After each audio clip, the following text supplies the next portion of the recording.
What's going on, YouTube? This is Jim Afanis, aka Viper Magic, and today I'll be discussing the Bungie Weekly Update for March 26, 2015. It's another kind of slow news week in Bungie land because we are in between DLC right now, and we all know that House of Wolves is coming soon. We don't know exactly when. I would be very surprised if we got this anytime after May. I think it's going to be end April, early May, realistically. So as we wait for that, and even Bungie admits that they're getting ready to prepare us for the House of Wolves, they're going to be throwing in one new little tweak this week in patch 112, which is going to be vault space. So right now, the dimensions of our vault are 20, 20, 20. That means you got 20 slots for armor, 20 slots for weapons, and 20 slots for general. General is pretty much anything else. Mats, emblems, vehicles, whatever. They're going to be beefing that up slightly. Armor and general is going to go up 4 more slots to 24. And weapons is almost going to double to 36 slots, which is great. I mean, I'm happy for this. But this does not fix the problem. The problem is actually twofold.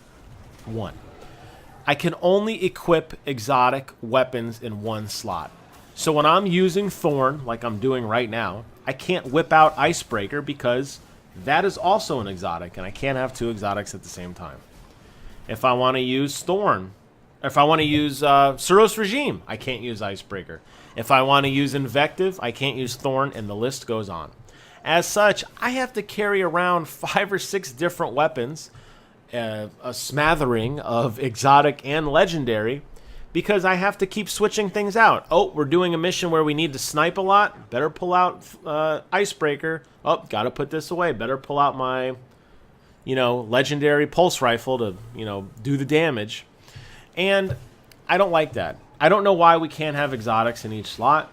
You say it's too powerful, then up the damage of the enemies. I don't know. Do something. They can figure it out. I think that's problem number 1. Problem number 2 is I can't trade. So specifically to armor, I have some really cool Warlock and really cool Hunter pieces of gear. I can't give them to my friend Sydney. Hey Sydney the Hunter, sorry bro, you can't use this piece of exotic armor which would change your life. I'm going to put it in my vault because maybe one day I'll roll something other than a Titan and I'll put it on myself. So yeah, it's great that Destiny and the Bungie crew's going to be giving us more slots. But that's just the Band-Aid. When the DLC comes out, when House of Wolves comes out, they've already admitted it's going to have hundreds of new weapons and armor and gear. And we're going to have new Crucible maps. We're going to have new Fallen Strikes and new raids. Or new raid, plural. No, not plural, singular, plural, one raid. All these places to get more stuff that I might not be able to use. So I don't see this as a fix. I see this as just a temporary patch.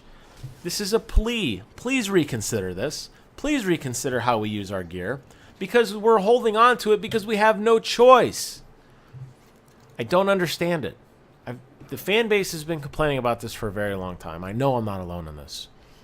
Other than that, it is a quiet news week. It does make me think about what exactly we're going to get for House of Wolves, and I know some videos and some screenshots have leaked. I've always been very adamant that the story needs to be beefed up a lot. And I know that a lot of it comes out of the Grimoire cards, but who the hell reads those anyway? Nobody. Put it in the game and make it useful. Eris Morn is a cool character. Her story is interesting. But I didn't want Eris Morn. I wanted to know more stuff about the characters I already have. I wanted them to explain Xur to me. I want to understand why is the speaker so weird. And the queen's brother, boyfriend, whatever the hell he is, what's his story anyway? That's the stuff I wanted to know.